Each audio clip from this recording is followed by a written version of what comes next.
Bonjour à tous, c'est Cynthia Feltre du blog Femmes Indépendantes. Et aujourd'hui, je voulais faire une vidéo dont l'intitulé est Qui devez-vous écouter lorsque vous êtes en difficulté? Vers qui vous vous tournez lorsque vous avez besoin de conseils? Donc hier, j'ai fait une vidéo, j'étais pas super en forme, comme vous avez pu voir, parce que j'avais vraiment beaucoup de doutes par rapport à mon investissement immobilier.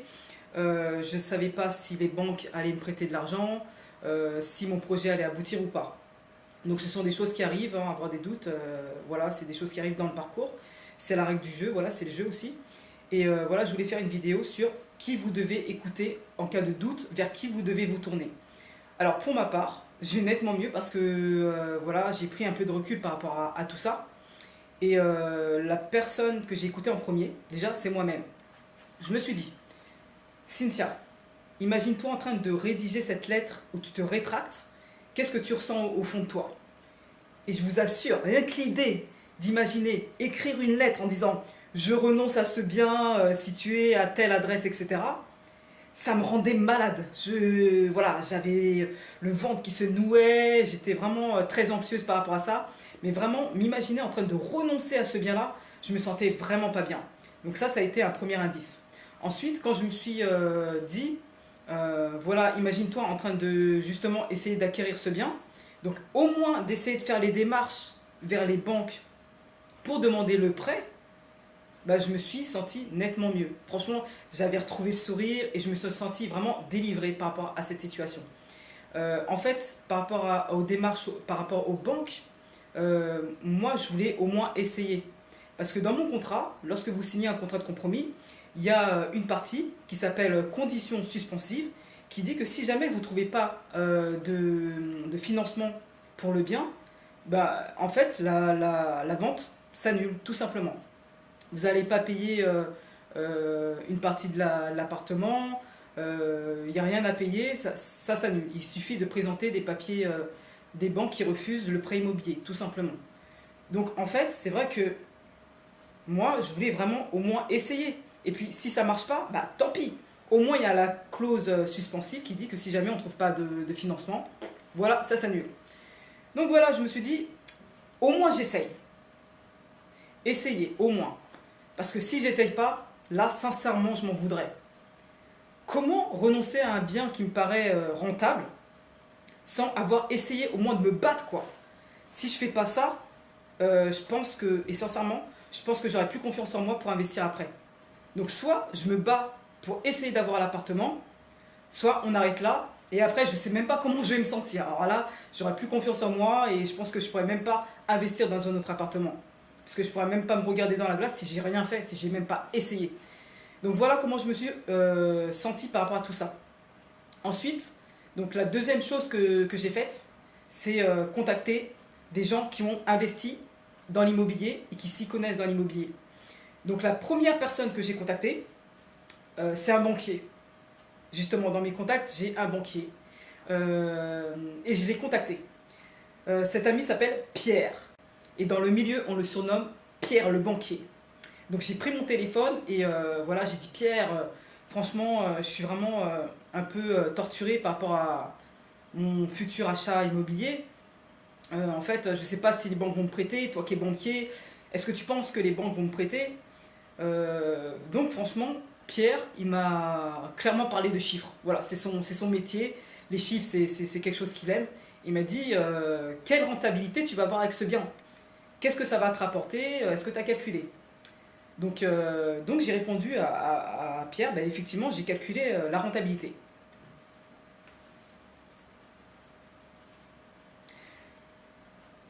Donc maintenant, voilà, je vais vous dire ce que j'ai dit clairement à Pierre, le banquier, par rapport à la rentabilité du bien. Donc je vais faire les calculs et vous allez voir avec moi un petit peu par rapport à la rentabilité. Donc en fait, le duplex que je vais acheter coûte 179 300 euros.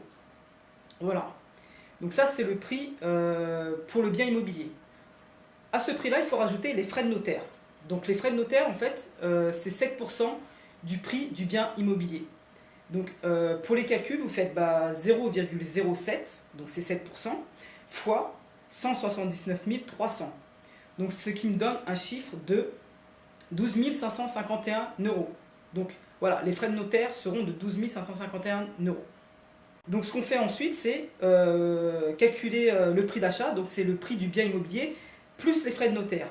Donc c'est 179 300 euros, plus 12 551 euros, ce qui nous donne un total de 191 851 euros.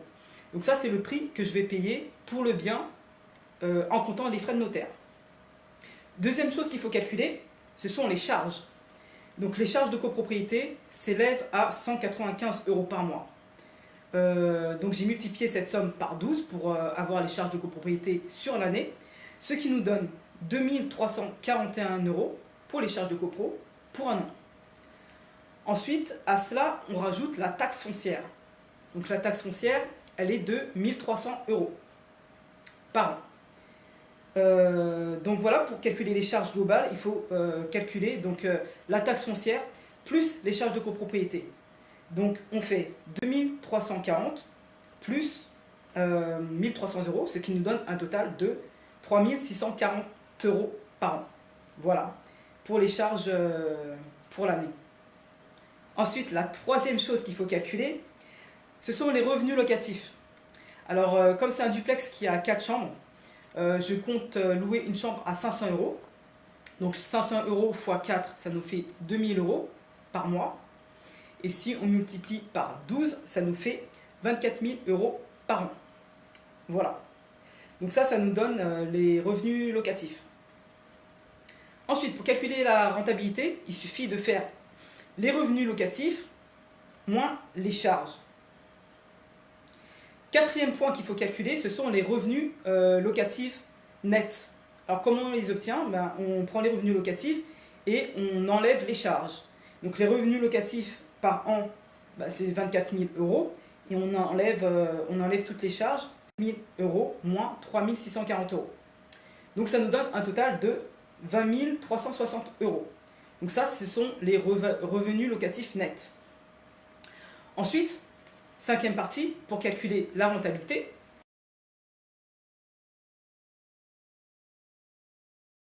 Donc ça nous donne 20 360 divisé par 191 851. Ça nous donne un total de 0,106. En gros, ça nous fait une rentabilité de 10,6%. Voilà, quand j'ai expliqué ça à Pierre le banquier, il m'a dit « Mais Cynthia, mais il n'y a pas photo. » Voilà, déjà, ta rentabilité, elle est excellente, 10,6% de rentabilité. Et en plus, tes loyers permettront de rembourser ton crédit. Donc j'avais calculé au niveau des mensualités de crédit, par rapport à ce que je gagne chaque mois, je vais payer à peu près 1000 euros de mensualité pour rembourser le crédit de la maison, de l'appartement. Donc voilà, non seulement j'ai une bonne rentabilité, mais les revenus vont rembourser la totalité du crédit et vont me permettre d'obtenir du cash flow. Quand j'ai expliqué ça à Pierre le banquier, il m'a dit « Mais Cynthia, mais fonce, franchement, fonce au niveau des chiffres, c'est vraiment bon, t'inquiète pas, ça va passer. » Donc voilà, franchement, je me suis sortie très rassurée. Ça m'a donné beaucoup de courage et du coup, j'ai contacté une deuxième personne. Cette deuxième personne, c'est mon amie Sofiane. Sofiane est un jeune homme de 22 ans qui a investi dans des parkings à forte rentabilité. J'ai téléphoné à Sofiane et je lui ai expliqué la situation. Et là, il m'a dit clairement « Mais Cynthia, mais franchement, de ce que tu me dis, je pense que c'est une bonne affaire. Fonce. Par rapport aux banques, t'inquiète pas, il faut que tu te bouges. » Alors, je le remercie, ça a été un petit peu dur à entendre. Mais voilà, il a été honnête avec moi. Il m'a dit « Mais il faut que tu te bouges. Il faut que tu te mettes un coup de pied au cul. » C'est ce qu'il m'a dit, littéralement. Et il m'a dit « Mais voilà, il faut que toi aussi tu démarches vers les banques. Il faut que tu présentes ton projet aux banques. Il faut que tu défendes aussi ton projet. Toi, tu comptes trop sur les autres pour défendre ton projet. Mais toi aussi, qu'est-ce que tu fais pour ton projet? Bouge. » Et il a raison. Il m'a dit « Fais quelque chose. » Et franchement, ça m'a mis un coup de pied aux fesses. Et voilà, je me suis dit, il faut vraiment que je défende aussi moi-même mon dossier. Et je me suis dit, il faut que je monte un business plan. Que j'explique vraiment mon projet en détail. Que j'explique au niveau de la rentabilité. Que j'explique au niveau du quartier. que c'est un quartier qui est en voie de développement parce qu'il y a des lignes de tramway qui vont bientôt passer dans 5 ans avec le Grand Paris, que c'est un appartement qui est situé près des commerces, près des transports, près des universités. Il faut que je fasse des recherches sur vraiment tout ce qui est, peut-être difficulté pour les étudiants de se loger. Enfin, bref, il faut que je fasse un business plan pour expliquer mon projet et pour défendre mon projet auprès des banques. Donc tout ça, ça m'a vraiment boosté. Et bah, je remercie Pierre et Sofiane de m'avoir boosté. Merci à tous d'avoir visionné cette vidéo. Et maintenant, j'aimerais savoir si vous aussi, vous avez dans votre entourage des gens qui peuvent vous aider en cas de difficulté. J'aimerais savoir vers qui vous tournez pour parler de vos difficultés et vers qui vous obtenez des conseils et comment vous faites pour justement rebondir en cas de doute. N'hésitez pas à laisser des commentaires en dessous de la vidéo et puis partager la vidéo sur les réseaux sociaux. Et moi, je vais nettement mieux. Donc maintenant, je vais me bouger pour faire mon business plan. Et donc pour la prochaine vidéo, ben, justement, on parlera de mon business plan et je vous montrerai comment j'ai monté ce business plan. Merci à tous, à bientôt. Ciao.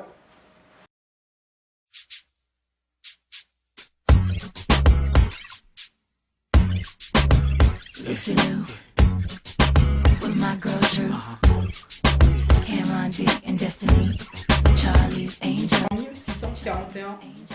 3600, ce qui nous donne un total de 3640 € par an. Ça, on coupe cette partie. Hop, hop, hop.